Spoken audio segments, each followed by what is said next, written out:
All right, here we go. 5, 4, 3, 2, 1. As of today, there are 71 RVPs and above with 30 or more in recruits and 45 RVPs and above with 30,000 or more in premium. There are 28 below RVP with 30 or more in recruits and 12 below RVP with 3,000 or more in premium. Or excuse me, with 30,000 or more in premium. The top 5 base shops as of this morning are 5 is Sonats, 69 by 72. The Warriors, 63 by 74. Lene and Sarah with 22 by 79. The Edwards with 53 by 80. And the Martinez with 193 by 83. Welcome to our pre-call recruiting segment this morning with regional leader Maria Isabel Sanchez. Maria is a professional pianist who used to be a piano teacher before joining Primerica. She has been with the company for 4 years and has already crossed the $50,000 mark. Good morning, Maria. What recruiting tips do you have for us this morning? Hello, good morning. Thank you for the opportunity. The first things to understand why we recruit, sorry, from very early on in the business, I understood that to have a business that works without my presence, I have to recruit massively. Thanks to the Primerica distribution system, we can achieve that. Every month, look for new direct recruit, license them, train them, and promote them. That UFs achieve duplication and is no longer just you, repeating the same system. Recruit at the much lower level than direct recruit and enter new markets that might not be the player, but they can introduce you to your replacement or your next RVP. Always attend recruiting appointments and spelling simple and clearly. That this system, we have obtained 230 licenses and 170 of which were new in 2024. Today, my team recruitment doesn't depend solely on me. We are already 10 people repeating the same system, and we're aiming for many more. All right, Maria, where do you get most of your recruits from? Are you doing warm market referrals? Are you tap rooting these people you've already met? How do you do your recruiting? Warm market refer or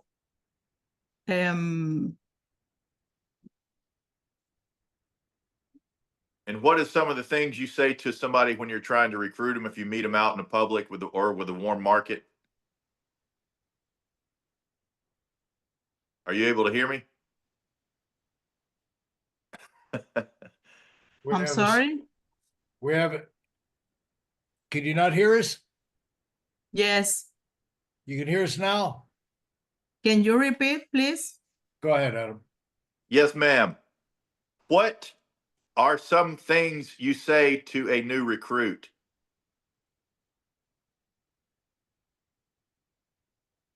I think you did hear it.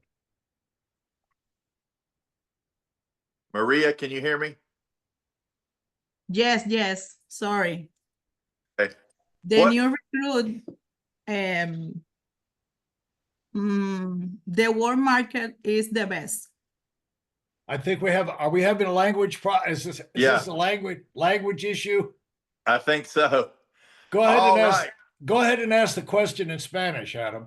Yeah, all right. Yeah.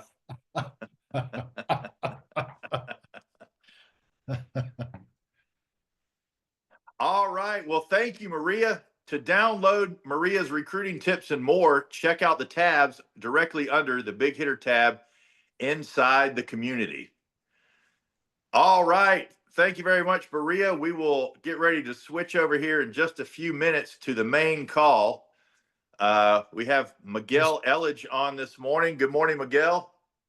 I think he's going to swap out. Oh, he's with her. Okay. Yeah, she's in his spot. That's who she's talking to off screen. Oh, okay. Very good. What are these gringos saying?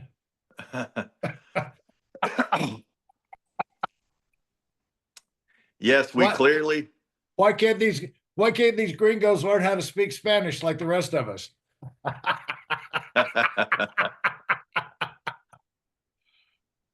Okay, I don't think we've got your sound, Miguel.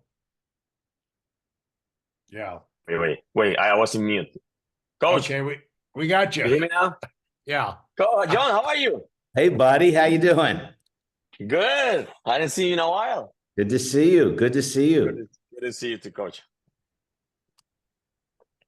We're gonna have a great day. We're gonna have a great yes. morning. We're really glad you're on, Miguel. Thanks for being on. Thank you, Coach. Thank you very much. Where are you?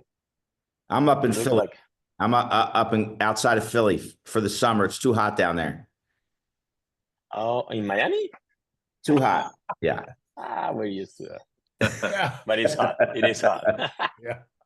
And my AC broke, so it is hot.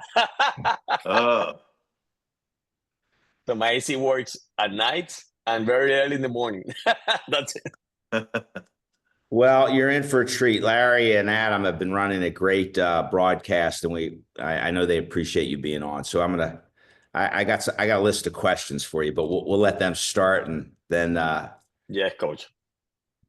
we got John Actually, on I as liked it. our professional question asker. And a lot of, we've been on the call for years. A lot of people don't know it. And I get credit for it, but a lot of times some of the questions I ask are what John is texting me during the big hitter call. So he'll text me a good question.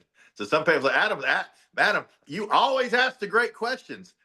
Sometimes those are John Lavin's questions. I'm gonna pull the veil back and expose the wizard back there. So we're glad to have him on. He is a master as far as it goes on great questions to ask and things like that. And so we're looking forward to, the further we get along in this new community with the big hitters and all that, we're kind of changing the format little by little to see what's going to work for best for us. So we're excited. The more guys we get involved, the more exciting it is. And we're just looking forward to see how this thing is going to spin out in the long run. But it's been so far and exciting and fun, and don't have the numbers yet, but they're coming. And we're just really excited to see where this thing is going to end up. But glad to have you on this morning, Miguel. Glad to have you on this morning, John. great to be on. Thank you, Coach. We're probably a minute or two early, but No, I would go, Adam. I think we're going to, I was going to say, Yeah. but the winners are on. So we're going to go ahead and start this thing off. All right, here we go. 5, 4, 3, 2, 1. Good morning, Monday morning conference call crew. Welcome to the Big Hitter Call. This is Adam Wydell. It is Monday, May 19th, 2025. Let's say hello to our speakers this morning. Good morning, Miguel. Morning, Adam. Morning, coaches. Good morning to John Lavin. Good morning. Good morning. And good morning to Larry. Hello, everybody.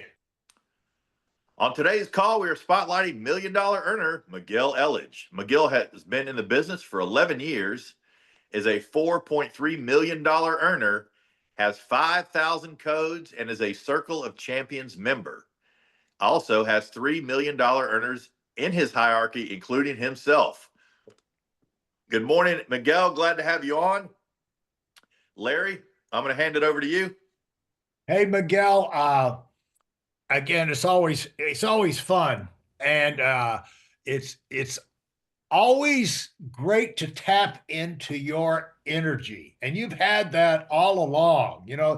There's one thing, Miguel, I want to point out to Primerica people, and really people in the world, is that be aware of the 20%ers out there. Look for 20%. Look for people that have got some personality you know, that are people that are fun to be around, that are,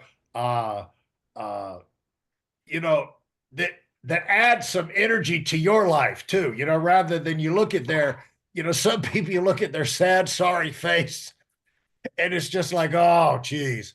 But, you know, the thing is, even from the beginning, when you showed up, I remember back up, we had that gallery, grand opening there in 2016 in Worth Avenue, Palm Beach.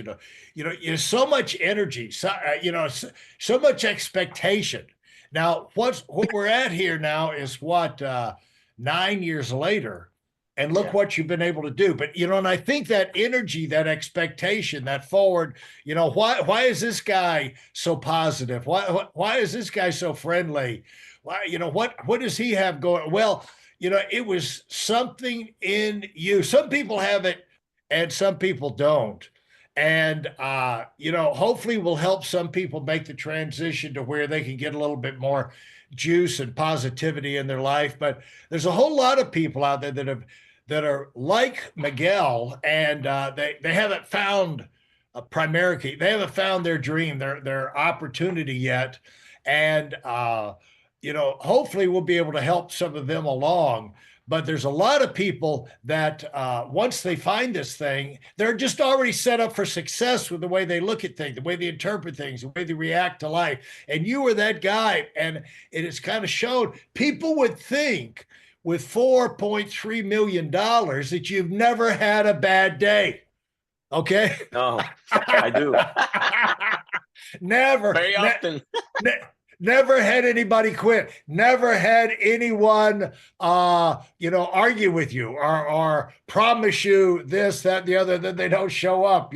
Never had anybody not show up at an appointment, but they don't understand I heard this. This is the greatest statistic I heard on a short video this over the weekend. Recently, Roger Federer said he was doing a commencement speech. And he said, I won 80% of my 1,500 matches. But he said, people know that. That's in the record books. But what they don't, in Hall of Fame, okay? What they don't know is that of those 80% matches, I only won 54% of the points. And, because, you don't win 6-0, 6-0 every set. Yeah. And, and he said, it's that thing about if you have the tendency to quit in tennis, you'll never beat any. It's that thing of fight when everything looks lost. When you respond, that's what makes how you fight back. That's what led to his Hall of Fame career. But people think a winner, Roger Federer never lost a game. It's the way they look at it. They don't realize like every win was a fight. And so with you, they're going to look at you and say, he's the Roger Federer of Primerica. This guy, Hall of Famer, never had a bad day.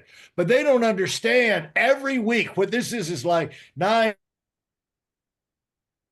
fighting every week to give yourself a win, fighting every month to make sure it's a growth month. And sometimes you only turn that month out, pull it out at the last hours of the month, but you're in there fighting.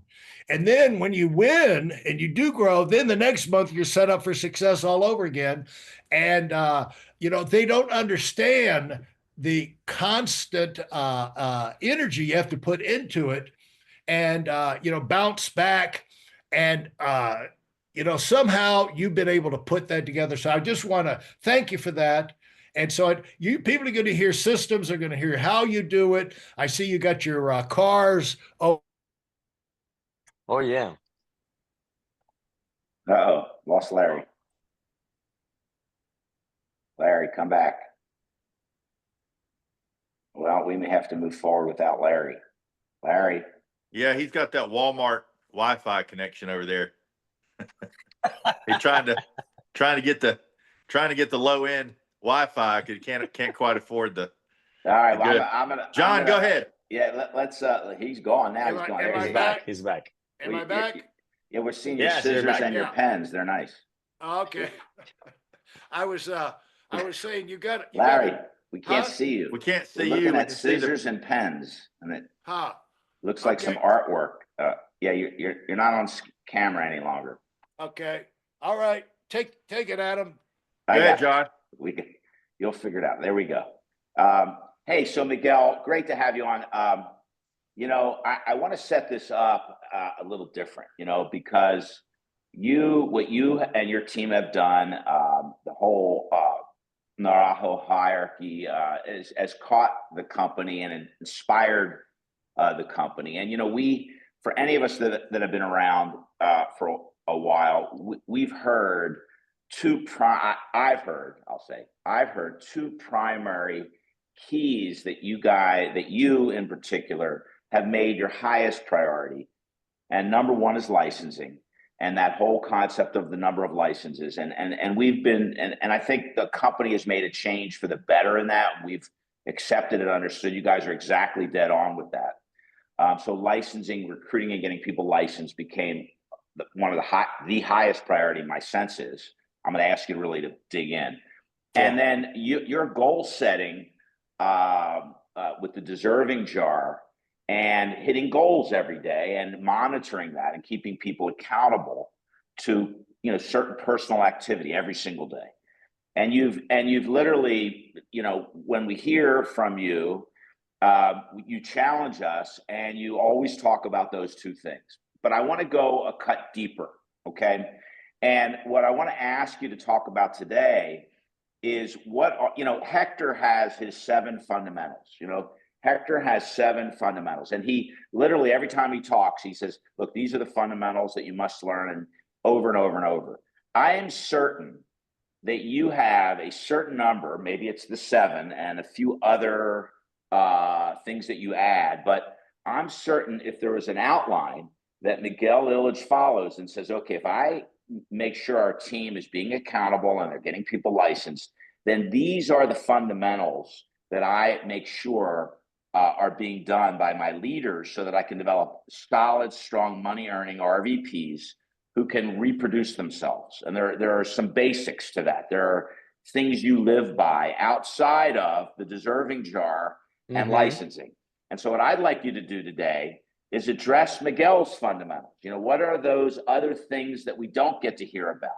Maybe it's, and if we took each fundamental, just broke it down from prospecting to appointment setting to presenting to, product knowledge, overcoming objections, recruiting, getting new recruits started. Those subjects are all, Hector 7. And I look at number 7, getting new recruits started. And my sense is that's one of your great talents that you've taught. But I wanted to dig in and just, what are Miguel's fundamentals? Not what are Hector's, not what are John's, not what are Miguel, what are the ones that you are your go-to today at a manager's meeting or on training? You're going to make sure you're checking over and above licensing numbers and accountability. Coach, thank you for that question. It's a great question, actually. And I'm being honest. It's not just to say it's a great question. It's a great question because the licenses, of course, the licenses are important because the more licenses you have, more people are going to produce, right? But you can have 100 licenses and nobody's producing. You can have 200 licenses. We have seen that. You can have 200 licenses and there's very few people producing and very few people showing up. And you can understand the jar and still don't do it. Most people understand the jar, but they don't do it, even in my hierarchy, even in my base shop. So what happened is in 2018, I was making $500,000. I don't even remember if I called the jar in that moment the jar. Maybe I did, maybe I didn't, because I knew what I was doing. I knew that I was doing 1 recruit, 1 policy, 1 3 presentation, 1 license agent, 1 a day. And if I could do more, it was amazing. But I didn't call it the jar. The idea of calling it the jar was to make it visual for people because I understood it here. So one day I was looking up, I was living in a nice apartment, penthouse in Miami, in Brickell, overlooking the city. And I was making $500,000. I was thinking, is this it? Is this the happiness that I was pursuing? And that the money was going to make me happy and I already have the cars that I want. I have the watches that I wanted. I have the clothes that I wanted. I live the life that I want to live, and I'm making $40,000 to $50,000 a month without doing anything on overrides. So I said to myself, is this what happens to people like in Sweden and Denmark, that they have a high suicide rate because they have everything and they don't have to work for anything? They don't have like new goals. So I was thinking, yeah, but I have my goals. But what about Diana? She hasn't reached her goals. What about Juliana? What about Usmani? What about Jarelkis, different RVPs that I had, and even regionals? They haven't reached their goals. And it's not only that I did it and I tell them go license 150 people and then you're going to have the same life, or go license 200 people and they're going to do it. It's not just telling. You have to show how. And some people says, yeah, but I did it already, so it's now their turn. But I didn't see it working. So I thought, I think I have to show them what I did exactly, everything, even the little things that you don't think are important. So I started thinking, okay, what was it that I was doing? What was it that I was doing? I work out since before Pramerica. And I remember I told you I was ripped before Pramerica. Yeah. I had abs and everything. Getting abs is harder than making $1 million. You know that the possibility of getting abs is actually lower than making $1 million. Oh, that's my For a human problem, being. by the way. I knew it. I was gonna give you some. Yeah, there are encouragement. less people with abs in America than there are $1 million earners. That $1 million earners. It's true. So I remember that running and working out. I used to work out. Let's say I go to the gym on Monday. I run on Tuesday. Gym Wednesday. Running on Thursday, and things like that. And running, I started realizing that I could do more and more and more. That I was capable of doing more. So when I was working on my body, I was using the thinking that I got from running. And I was thinking, if I was able to run 5 miles before I was running 3 miles, before I was running 1 mile, I can get leaner and leaner and leaner. That was what I was thinking. I started doing it, and I did it. I accomplished that. And then one day, I'm in a meeting here in the office called Navy SEALs, that Willie used to call it like that. And Willie said, do you know who's the most disciplined person in the office? And everybody was like, mm-mm. And he said, Miguel. I was a division. I was like, really? Me? And he said, to have that body that he has, it takes a lot of discipline and work. His only issue is that he uses that discipline for working out and not for working in the business. That's what he's broke. And I was like, everybody was like laughing. But for me, it was like, oh, wow. He has a point. I am disciplined, but I'm not applying that discipline to my business. I'm applying it to my body. So what if I move that discipline to my work? And that's when I started doing one recruit, one policy. I said, okay, I need to do like in my workouts. I have my workout for Monday, for Tuesday, for Wednesday, for Thursday. So I said, I'm going to have my activities for every day, for Monday, for Tuesday, for Wednesday. So Monday, one recruit, one policy, 3 presentation, one license agent. Tuesday, repeat. Every 2 weeks, the licensing system in the office. So I started doing every day, like it was a workout. And I didn't miss workouts. So I say, if I didn't miss workouts, I'm not going to miss this, because I understood that the workout works by not missing one day and being consistent. The same thing applied to Pramerica. So in that moment, I decided to come back to the office and I said, I'm going to model what I did before with the team so they can understand how it works. And guess what we started doing? We started running. We started like a run club, but it wasn't a run club. It was just started running every Sunday with the base shop first and some of the RVPs, and then other RVPs started joining. And even people that didn't run were going, and they told me, I can, but I can't run. I said, but can you walk? Yes, but not that fast. It's okay. Can you walk? Just walk around the park. One round. And then one lap. And then if you can do another lap, just do another lap. I was jogging and people jogging. And then the next Sunday and then the next Sunday. So what started happening is that the people that, for example, couldn't really walk that long, started walking more. Then after a couple of weeks, they started jogging a little bit. And they were like in tears. Like, oh my God, I have never done this. I thought I wasn't able to do this. I thought I only could walk. They were some other people saying, I never thought I could do a lap, and I'm doing 2, and I'm doing 3. And that's what I wanted for them to happen, because in Navy SEALs, real Navy SEALs, running is part of their training. They run from day 1 till the last of the days. The first day they start running on themselves, like themselves. At the end of the training, they're running with light posts in her shoulders, because running shows you to your brain that you can do a little bit more and a little bit more and a little bit more.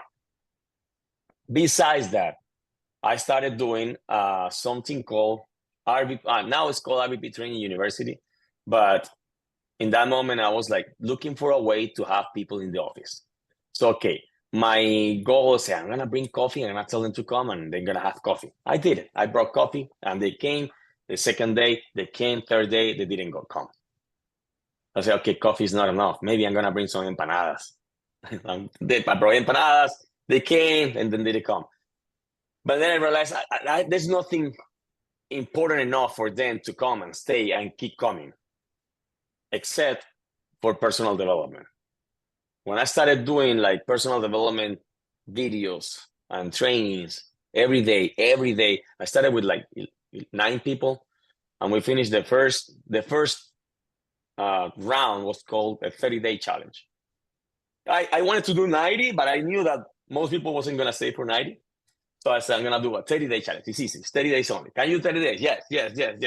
We did 30 days. From the 9 people that we started doing that, we finished like with 3.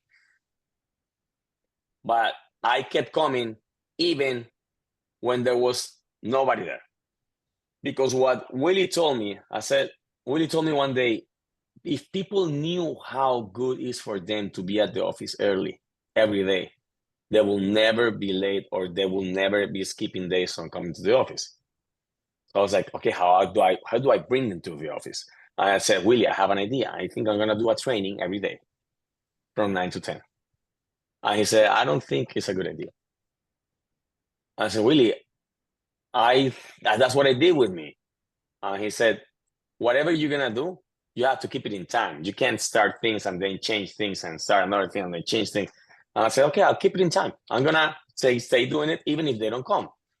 So there were days that I didn't have people in the office, and I still did the 30-day challenge. And it started in my little office. This is my office, my personal office, but this wasn't this big. It was a lot smaller. And I put some chairs and I played on the TV, some videos for learning something, whatever about business, prospecting, or maybe how to talk to people, or maybe how to dress well, or maybe what kind of food to eat to feel better, and things like that. After 30 days, I did another 30-day challenge. But now there were, instead of 9, we were like 14. And from those, I think we finished like 8, finished that. And some people were getting promoted. People that were never doing many things, or mostly to say barely doing things, they got promoted. They promoted to this, to division, to districts. And there was a girl, a lady, in one day, she got promoted to regional. In the day of closing, we have to do 10 by 10 to get promoted to regional. Those are the basic numbers. And in one day, she did 10 by 10. And she didn't do it in the last 2 years. So we were like, what happened there? So when people saw that, people around in my hierarchy, they saw that happened, they asked me, can I send my agents to your training? And I said, absolutely. If you send them to my training and you're not in the training, they can't get into the training. I'm not gonna let them in. But you send them to the training and you are in the training, oh, they're welcome. Everybody's welcome. So if you wanna be your agents there, you have to be there. So Diana joined with her team, with her base shop, and Juliana joined with her base shop. And then instead of having 14 people, we started having 40 and growing. And then 60. And then all the RVPs that I had in that moment, probably were like 5 or 6 RVPs, started joining. We call it the 90-day challenge. 90-day challenge, then we changed to 100-day challenge. So it was personal production, personal growth every day, and accountability. Doing the jar was part of it. So the people that were doing the jar, that were getting paid every day, that were doing production, they were sitting in the front line, in the front row. And the people in the back start seeing how the guys that were doing the jar, they were closing more, and they were making more money, and they were getting promoted. From those trainings, I have people that are making now $500,000, that they were in that training making probably, I don't know, $20,000 a year. So on the jar, let me just so, because there may be somebody newer, they don't know what that is. So Yes, sir. talk about this idea of what was expected a day for you to be able to put a slip of paper in the jar. And that if you didn't do it, you had to take a slip out. And it started basic, then I know it got to advanced. We've talked about that. But so tell everybody what those things were. When I started working, I remember I was doing part-time in February of 2015. I was doing a presentation in Starbucks in my lunchtime. I was working selling LED lights. The guy that I used to work for, he called me 9 times within 15 minutes. 9 times. And I was pissed. I was angry. When I left, I was like, who does he think he is? Call him 9 times within 50 minutes. And then I thought, because I always remember that Willie used to tell me, you're basically a slave for that company, because they had a GPS tracker on me. They knew where I was all the time. They asked me, why are you taking so long in that place? So I got mad, and I called, and I quit. And I said, I quit. But are you okay? No, I quit. I'm okay, and I quit. And then as soon as I hang up the phone, I call Willie. I said, hey, Willie, how are you? He said, amigazo. I said, Willie, I just quit my job. And he said, congratulations. I said, no, Willie, no congratulations. I need to work, buddy. I need to work. Tell me exactly what to do. And he said, you just keep doing what you're doing right now, but now you're going to do it full time. Then I asked him, Willie, tell me another thing and be honest, please. Do you have another job? He said, no, I'm full time. Okay. And then I said, Willie, can I meet with you after, like in the afternoon? I said, yeah, let's meet in Key Biscayne, where he lived, where he was wanting to live. And then I went to Key Biscayne, and then I went with a note, with a paper, and pad. And I said, okay, Willie, tell me exactly what to do. And he said, you need to do a lot of activity. Okay, well, a lot of activity. What does that mean? You need to do a lot of appointments. Okay, how many is a lot? And he said, minimum of 3 appointments a day. I'll say, okay, 3 appointments. I said, Willie, what if I don't do the 3 appointments, but I call someone and I close a policy? Because I've done that before. Does it count towards activity? I said, yes, because you're closing premium, you're going to get paid on that. Okay, 1 policy. What if I'm doing the first appointment and the person wants to work with me and I recruit him? That 1 recruit counts towards activity? He says, yes, you're building a team. I said, okay, 1 recruit. And I said, Willie, what if I help one of those people get licensed? Because you and Lorena are always talking about licensing people. What if I help them get licensed? Does it count towards activity? Say, yes, you're building a base shop. So, okay, 1 license. And I said, William, tell me, if I do 1 recruit or 1 policy, 1 licensed agent, or 3 presentations a day, can I live off of what America gives me? And he said, if you do that, you become number 1 in the company. I said, no, Willie, I don't care about number 1. I want to make money. I want to eat. Does this work for eating? And he says, yeah, it works for eating. That's it. Thank you. So I left. And I was like, okay, I need to do every day 1 recruit, 1 policy, 3 presentations, 1 licensed agent. Whatever happens is good, but I need to do 1 a day. So I started doing it. Maybe, I don't know, 3 days went by. And on day 3, I was driving back home at 11:30, and I hadn't done them. I had done only 2 presentations, and I couldn't get the 3rd. I got a cancellation or 2 cancellations. So you only had to do 1 of them. If you did 1 of those, it was a win. It was good. Yeah, it was a win. But at this point, you hadn't done any, and it's 11:30. Exactly, it's 11:30, and I'm driving home, and I say, well, I try. It's 11:30. There's nobody to see. Well, tomorrow will be another day, and then like another Miguel kicked in. I was like, no. I hit my head. I was like, no, this is the same. I'm gonna say some bad words in this, so don't get. Go ahead. I said, this is the same shit that you have always done. I was talking to myself. You can't miss one day. If you miss one day, you're gonna miss two, and you're gonna miss three, and you're gonna miss four, and then you have to go back to work at Zona Fresca. Do you want to work at Zona Fresca? I said, no. Okay, you find someone to do a presentation now. And I drove into Key Biscayne. Everything closed. The only thing open was a gas station. And I went to the gas station, and I said, actually, I made like I was gonna buy this. So I grabbed one of those. I talked to the clerk, and so, yeah, can I have one of these? Blah, blah, blah. I said, my friend, what did you do besides working here? I said, nothing. I'm studying for, I don't know what he said. And he said, why? I said, I'm asking because I have a financial services office, and I train agents. When is your day off? And he said, you can explain me now. I'm here. I run to the car. I grabbed my iPad. I came back. I did the presentation right there on the counter of the gas station. I said, okay, so you want to work with me? And he said, yes. He said, yes. He gave me the debit card to recruit him. The card got declined. But you know what? I didn't care. I didn't care because I wasn't looking. I was getting my third appointment, and I was able to go back home and sleep. So in that moment, I realized I needed something like a consequence. If I don't have a consequence, I'm gonna make the mistake. It's like if you put your finger into an electric port and you don't get a shock, you're gonna put it all the time. So you don't put it there because you know something bad is gonna happen. So in that moment, I said, okay, I need a consequence. The consequence is sleeping outside of my home. I can't miss one day without doing the jar. No one day. So I started doing the next day and the next day. In that, what I learned from that is that I can't leave the jar to the end of the day. I have to start doing it early in the morning so I can have my paper to secure my sleeping at home. That I did like that for 2.5 years. And I went from 0 to #1 future in the company, then #1 new RVP. I went from 0 to $300,000 in income, 300 licensed agents. Then Diana copied me. Diana started making a lot of money too. Angie, Juliana, and that's what changed.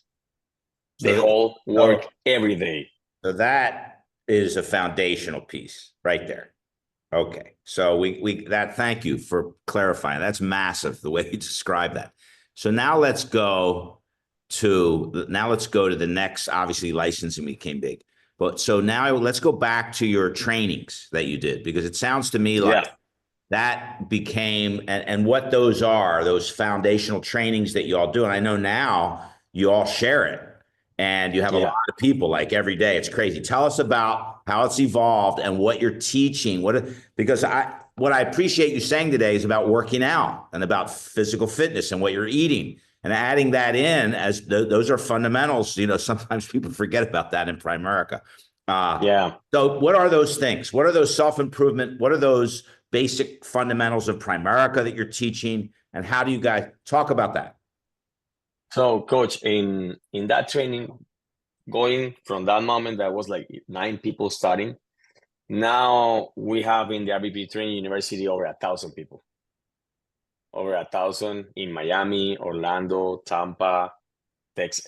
Well, everybody that is on Zoom. And what happened is that we started having so much success, my team, which became a hierarchy little by little, that one day, because it was only for us, so it was closed for us. And I saw people from Willie's hierarchy, like other RVPs, opening their door from the office to be able to see a little bit and taking notes. And I felt bad for them. I was like, you know what? Why don't we open this for everybody? I talked to my RVPs and said, why don't we open this for everybody? We know how to make money. We can share it with them. It makes me sad to see people not making money and we can help them. So I talked to William Lorena. And I said, what do you think if we open the RVP Training University for the entire hierarchy? We are willing to do it. Willie said no. Lorena said, yes, yes, yes, yes. Open it, open it. So I opened the RVP training, and it became the new training for the hierarchy from Monday to Friday, 9 to 10 a.m. And I was doing it myself every day. I doing it. Everybody started changing their mindset. Income started growing. Everything changed because it really works. So people, the energy in the office changed. We started growing, mobilizing, more production. People doing 20, 30,000 in personal premium that never happened before. Never. So we started growing like that. I gotta make sure we get that. I don't want to miss this one. You said, okay, they weren't making money. You knew how to make money. You felt bad for them. You knew you could help them. So I want you to dig into what is the making money stuff you were teaching. Okay. So that's what I was telling you. You can understand, you can be taught the jar, how the jar works, but it's another totally different thing that you go and do something. So there's knowing and then doing is something different. So I wanted them to get a little more confidence in themselves. And personal growth or self-development helps you get more confidence in you. It's a little baby steps. So the people that are starting doing and learning in the 90-day challenge about personal growth, they were trying different things that they weren't willing to try before. Like go and talk to people. They were afraid to talk to people. They wanted to smile because they read that they use you smile, we feel better. They wanted to try different things, and they're starting doing the jar. So not everybody did it, but with one example and then another example and then another example, that's what happened. That people said, well, oh, he did it. Miguel is very good with people.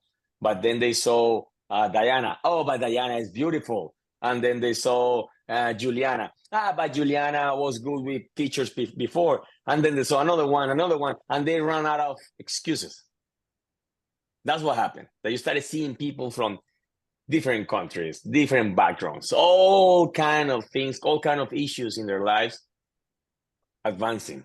So let's look at this personal development piece.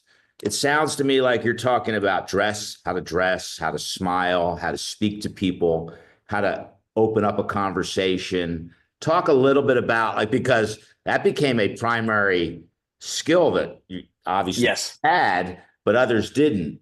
And now you were actually taking people who didn't have that skill and you were working with them in the personal development area.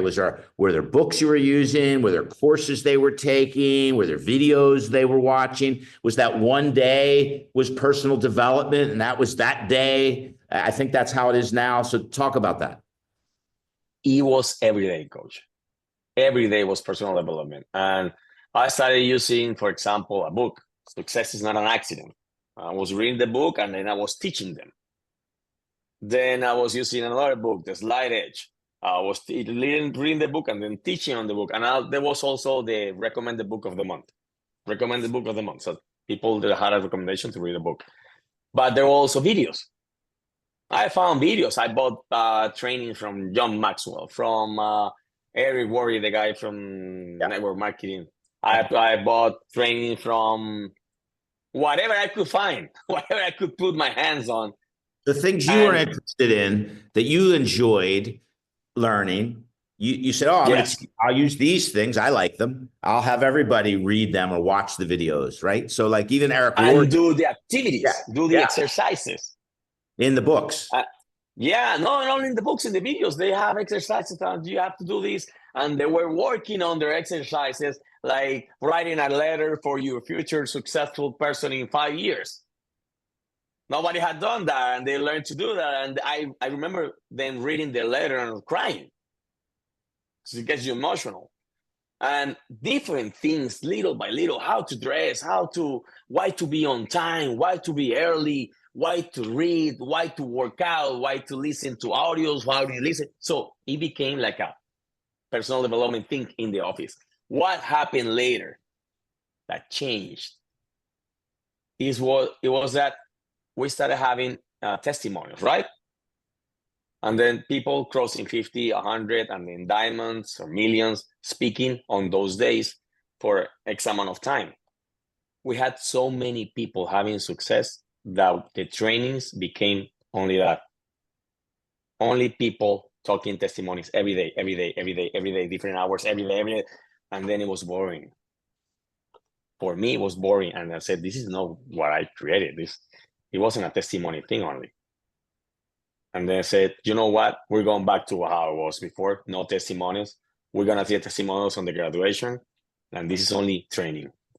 We're going to go back to the basics that we started. We started running.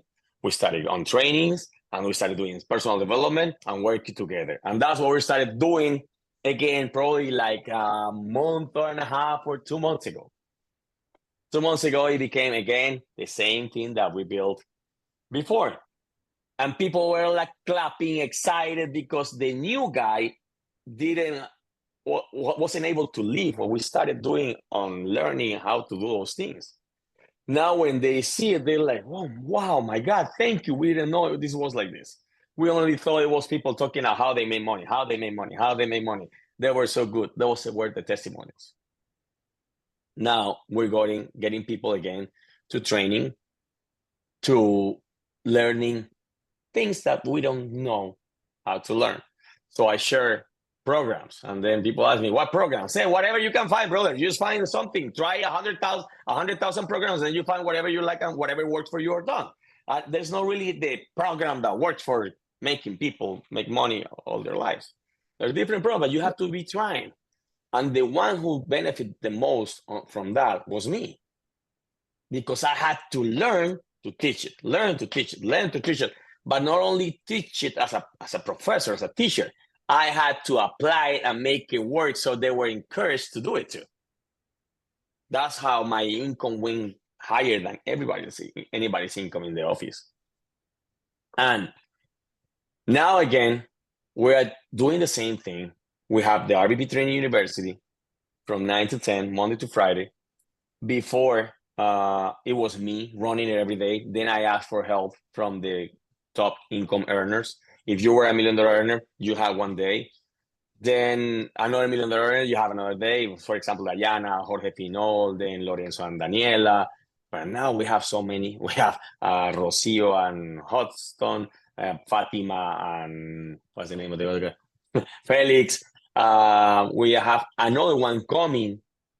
Jesus and Nancy, they're 100,000. They're going to cross 1 million in the next 60, 90 days. And we don't have room for all those people. And I said, you know what? I remember that it helped me to be in charge of the training, to get to my million and help others. So let's give it room to the guys that are the top income earners, RVPs below 1 million, are in charge of those trainings. And $1 million earner closes every day on those. Closes, like makes a conclusion. This is what we learned today. This is what we're going to do. And we've been doing that for maybe 1 month. Now you have the upcoming leaders that are going to 1 million, maybe $500,000 or just skyrocketing. They've been assigned to do what you had to do. So they're now getting that. And then the $1 million earners are just kind of covering at the end, review, sending people off. And it's 1 hour, right? It's just 1 hour. It's only 1 hour. It might take an hour and 50 minutes, and it's okay. It's okay. And the RVPs, they have to qualify because there's only 8 spots, because it's 2 for Monday, Tuesday, Wednesday, Thursday. Friday is every hierarchy. They do their own training. Okay. So since there are 8 spots available and we are like 45 RVPs, it's going to be the top 8 RVPs in income for the last month that are going to be in charge of those days. Now they're competing. So they Now they're competing to be able to be one of the trainers for the month. Yeah, and exactly the thing that they see is that when you're a trainer, your income goes up, so they want to be a trainer. They want to be a big. So this is pretty much the foundation, really, between the JAR and licensing and personal development. I think it would be interesting maybe if you give us an idea of what each person who leads, like, what do those days? Why is Tuesday different than Monday? Yes, that's true. What's like? What's the foundation? Now, by the way, you could tell us this, most people aren't going to do any of this. Okay. I Sounds know. sounds nice, and it's a good idea. It takes work. But there's some that will. And so for those that are like ready to change their life and are ready to make a move in their life, this is so valuable, Miguel, so valuable. So because we don't normally get this, we get other stuff. So what is, tell us the days, like what happens each day. So Monday is vision. I'm in charge of Mondays. We sell the vision. Since we're coming from a Sunday, people are disconnected doing other things. On Monday is like, okay, this is where we're going. This is what you're doing this. Mondays, we sell the vision. It's about thinking mindset. Tuesday is almost the same, but it's not only that, there is also product involvement, like product knowledge. This is how we use this. This is how we use this product. This is how we use this. This is how I explain it. This is how I close on this product. That's Tuesday. Wednesday. This would be a little presentation and then closing life. Let's use that as an example. Probably, yeah. Let's say that you're good at closing. If you're good at personal production, you're on Tuesday. And you're on Tuesday, you're explaining how you do it.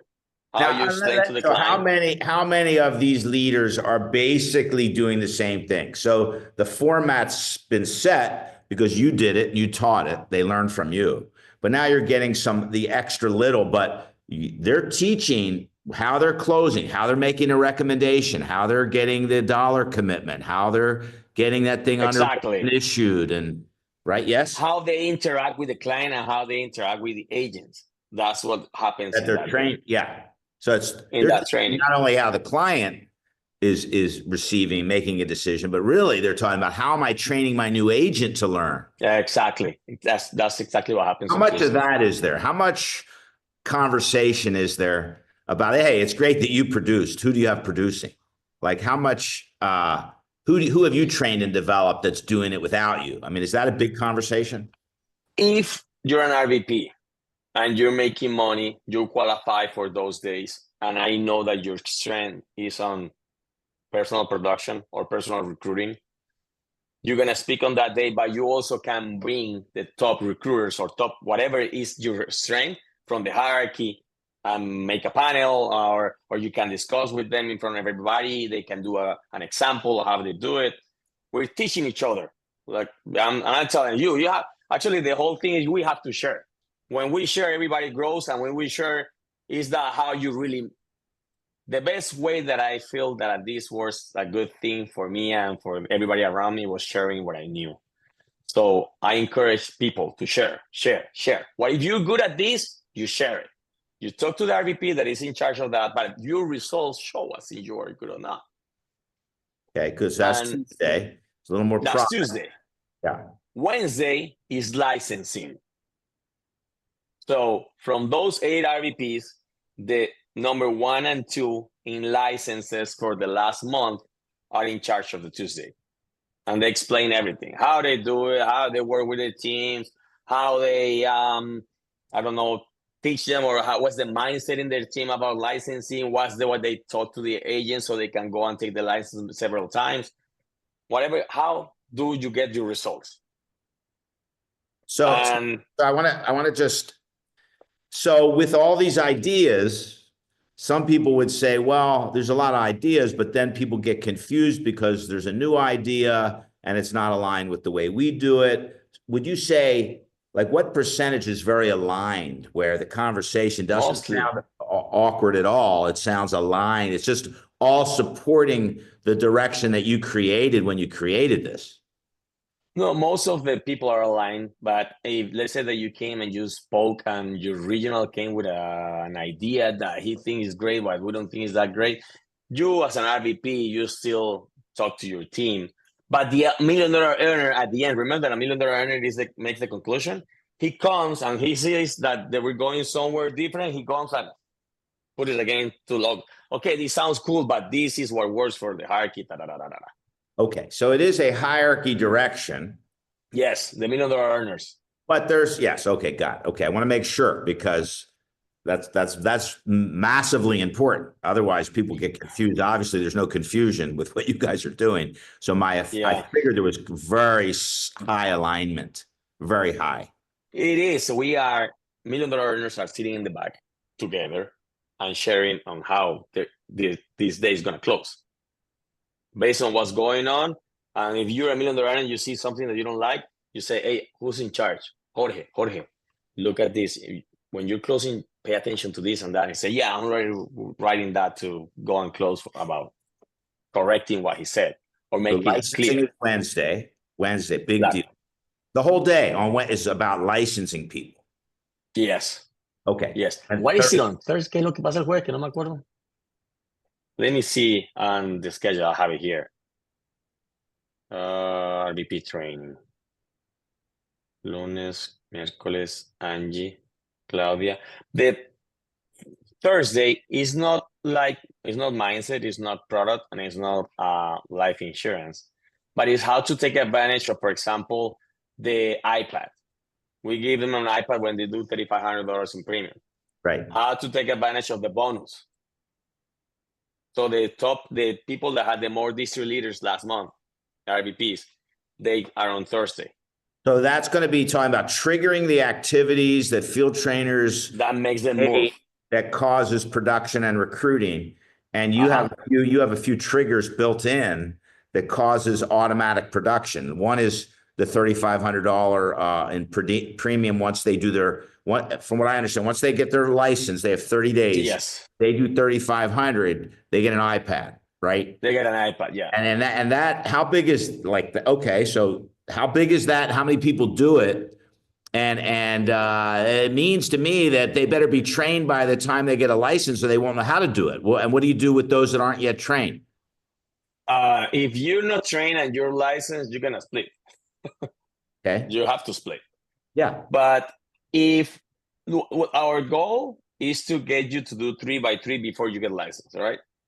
If you don't get the license, you still have the iPad with the new people. Not everybody does 3x3. There is a lot of people who doesn't, but they can do 3,500 in premium and get the iPad. We measure that at the end of the month and the graduation based on how many iPads you're giving. So if you're in graduation, you have 3 iPads, you had a bad month. In your graduation, you have 20 iPads, 14 iPads. You're carrying iPads like crazy, you had a great month, and you can see that in your numbers. So we're paying attention, okay, who needs an iPad? Who's missing the iPad? Who else do you have that's missing $1,000 in premium so he can get the iPad? So we're selling that. So graduation's once a month? Once a month, yeah. And what's recognized at graduation? People that got license, people that got the securities license, divisions, new districts, new divisions, regionals, senior regionals, new diamonds, watches. Maybe bonus. Who got big bonuses? No? No. Oh, okay. No. But the iPad. So it's promotions and iPad. Promotions, and iPad winners, income, top producers. So the top income earners for the month are these, the top 10. And you do that in the office and then broadcast everywhere with that? We do that in a hotel every Tuesday. We rent a room in a hotel in Miami, but in Tampa, Orlando, we use the office. Beautiful. John, yeah. Can you all hear me? Can you hear me? Yeah. I can't see you, but we can hear you. Yeah, I'm not trusting my video. So fortunately the audio's working. John, congratulations. You're doing a fantastic job, man. Good digging, John. And the question is on at the end of the month, I'll tell everybody what you want to do, John, and this is the way I operate. You want to make sure that nothing good happens that you don't recognize.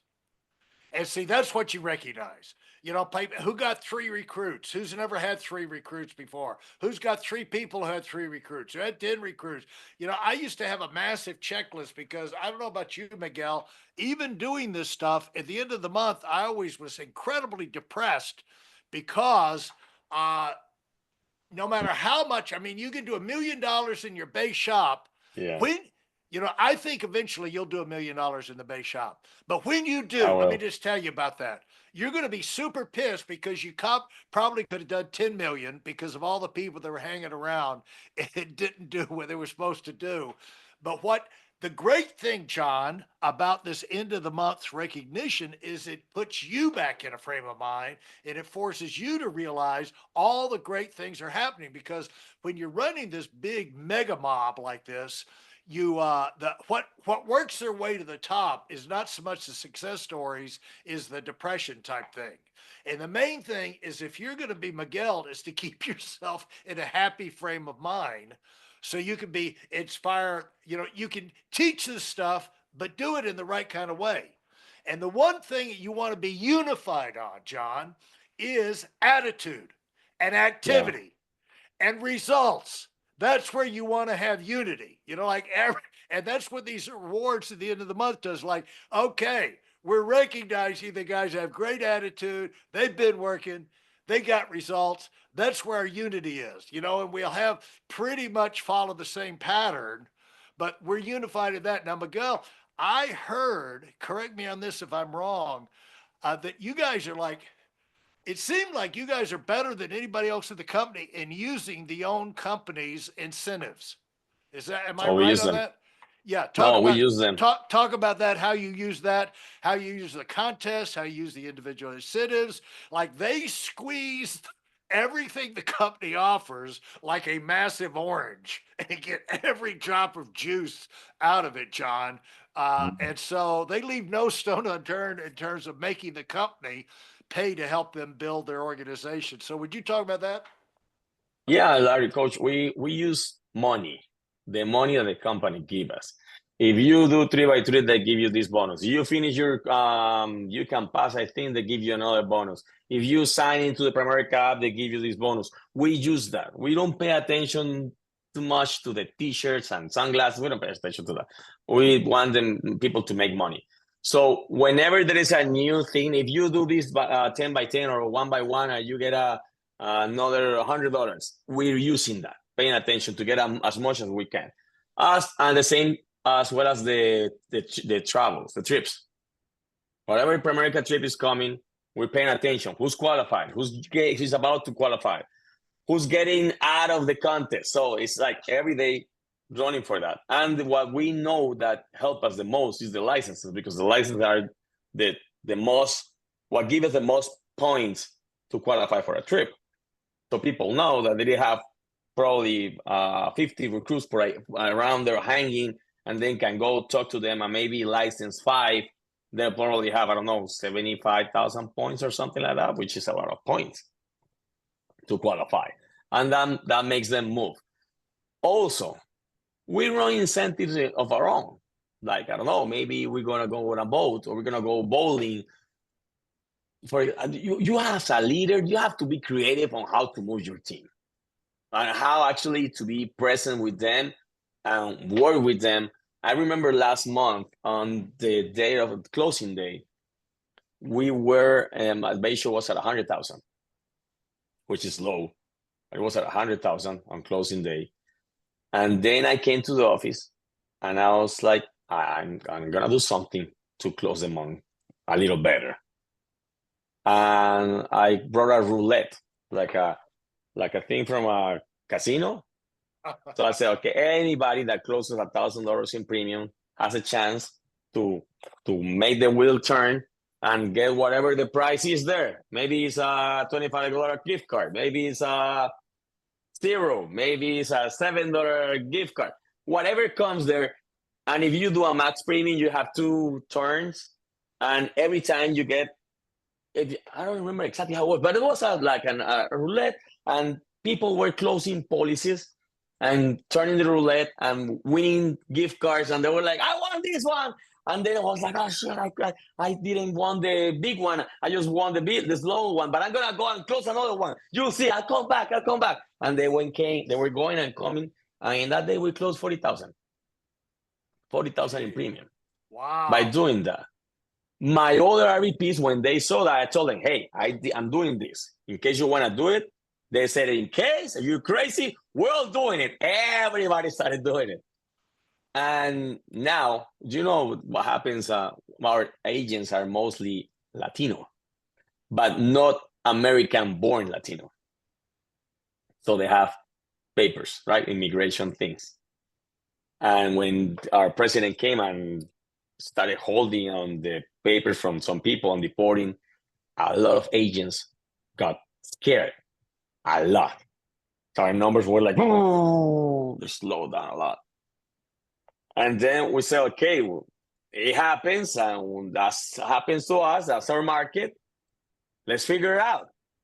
And now we're gonna start working today together. All of the 19 RVPs from my hierarchy. We're sitting in the whole floor, big floor with all the agents, and we're gonna close the month. We're gonna close the month today, and we're gonna close the month tomorrow, and we're gonna close the month the next day, and we're gonna close the month till the end of the month to see what happens. And we have a trip coming at the end of the year for the RVPs that qualify. We're going to Dubai. So we're aiming to qualify as many people as we can that are regionals. So when by the end of the year they get promoted to RVP, they can go to Dubai too. So you have to be creative, and also you have to be present. Being there, the $1 million earners, RVPs, all working together with the regionals, with the districts, and showing this can be done, this can be done, this can be done, energy and synergy at the same time. We're gonna close the month strong. We know that. And I'm telling you guys, whoever is listening to this, you have to be present, and your attitude, like Larry said, is important. Your energy is important. You as a leader, you are the energy of the team. You are the visionary of the team, and they're looking at you. It's like when you're in a plane, there's turbulence. Who do you look at? If you look at other passengers, you're gonna think that you're going down. When I'm in a plane, and I'm in a plane like every 2 weeks or every week, I'm in a plane. Whenever it's turbulence, I look at the flight attendant. If they're smiling, I say, it's okay. It's good. It's good. Everything is good, because they know what's going on. So it's the same thing in the hierarchy. When you're having issues, they're looking at you. They're looking at Matt like, is he here? Is he showing up? Is he smiling? Is he happy? Is he positive about this? It was the same thing with tariffs. Tariffs are going to destroy the country.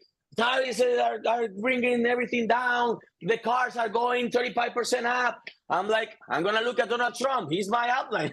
I'm going to look at his face. Donald Trump, he's happy. He said, yeah, everything's going to be amazing. We're going to have the greatest team of our times. America's going to be great again. I said, don't worry, everything is fine. Everything is fine, because I'm looking at him. He knows better than I know. So my job is to follow him, and his job is to give me encouragement. His job is to show me that we're going in the right track. It's the same in the hierarchy. It's the same in the base shop. When you see that, when you're having issues, we have to bring the spirit up of the team. We have to bring in tools, be creative, create other things, meetings, be close to them, so they realize, okay, this is just a temporary setback. Like on every business, everything works like that. Not everything goes like this, but you have to stay there. So that's another important thing, Coach. But most people start making money and they don't go to the office anymore. Hey, Miguel, I'm here at. Go ahead. Sorry. Sorry, Larry, Adam. Go ahead. Sorry. We'll put a wrapper on it after this, and we'll let John give a final word, and you give a final word. But I was just curious, when you guys do your big Dubai trip, when they qualify for that, once they qualify and win, because that's a giant deal, who pays for that trip, or how much do you pay for all that? Do the RVPs are they qualified to go, and then they get to pay a certain amount, or how does that work? Because that's a huge deal. Everybody has to pay. I mean, for example, I pay for my direct RVPs. Diana pays for her direct RVPs. And if you're an RVP and one of your regionals did the numbers and he got promoted before the trip, you pay for your RVP's trip, for your new RVP's trip to Dubai. But we also do different things. Like the numbers before used to be, not before, last year, 100 by 100 to qualify. This year we said, let's do something that we hadn't done before. Let's do it very easy to reach. Easy. So we can bring a lot of people, and then Willie said it's going to cost a lot of money because then it won't cover the cost. And we said, who cares? Let's bring them. Let's spend that money on that. Let's open their minds. Let's get as many people to Dubai as we can, new RVPs. They will never be small again. They will never be small again after they do 30 by 30, 30 by 30, 50 by 50, 50 by 50, 4 months in a row. They get promoted to RVP. They get to hang out with us in Dubai. They will never want to miss a trip again in their lives. And they're going to fight for that. And I think it's a bet that is worth doing it. And then the other $1 million said, yeah, let's do it. Let's do it. Let's do it. And we open it for everybody. But we pay for airplane tickets. Before, we used to pay for everything. Until I remember people calling me, Coach, I'm hungry. I was like, what do you mean I'm hungry? Yeah, I'm hungry. You said you pay for everything. I'm hungry. I said, no. Then I said, Willie, no, that thing doesn't work. We pay for the airplane tickets and hotel. And everything else inside is paid for by everybody, but if each person pays for unfair. But we don't really do expensive things when it's like that. The $1 million earners do expensive things, but the others, we tend to go to things that everybody is comfortable paying. But it's not really that expensive. This is it. The most expensive things are hotel and ticket. But everything else, we learn, we hang out, we eat in restaurants. It's not every day in the big restaurants. We probably come eating Chipotle one day because we're walking in a street, and then we keep learning. But it's the whole idea of being together. And that's what creates the relationships that we have in the hierarchy. We have people that are friends with silence, but very close friends. And we compete, but it's super healthy competition. We want to win. Everybody wants to win. Your winning is amazing. I want to win too. So I'm going to work harder. It's not I'm going to see how I knock you down. No, not at all. How long do you go? It depends on the place. But for example, to Dubai now it's going to be 10 days. Because only coming and going is 10 days, right?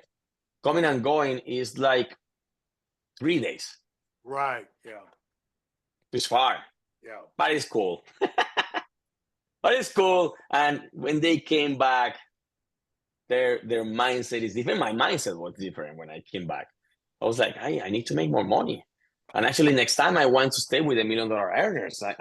I want to do this, and I want to be able to do that. And you can see people that go to the first trip, they go like very short on money. And then the second trip, they're a little better. The second trip, they're a little better. And you see how their lives start evolving. It's amazing. We know that it's worth it.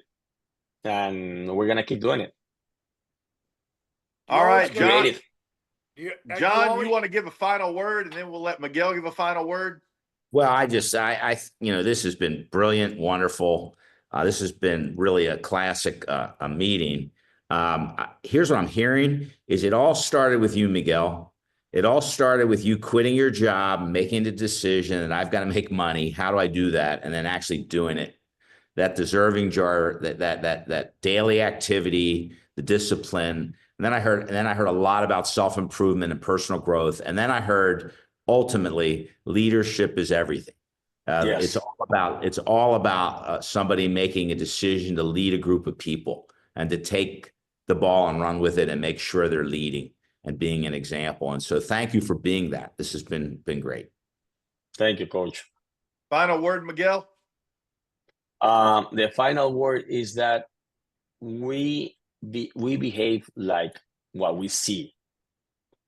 And that's what I saw Willie and Lorena doing. They've been showing up leadership from the beginning, and even at their income, they're showing up leadership. Willie arrived first than I arrived today at the office. And it's like that every day. We're always sitting, we're always present, and we're always being modeling for the RVPs, modeling for the new agents. So the business is amazing. The business is amazing. I'm going to make more money. I want to make more money, and I'm going to make more money.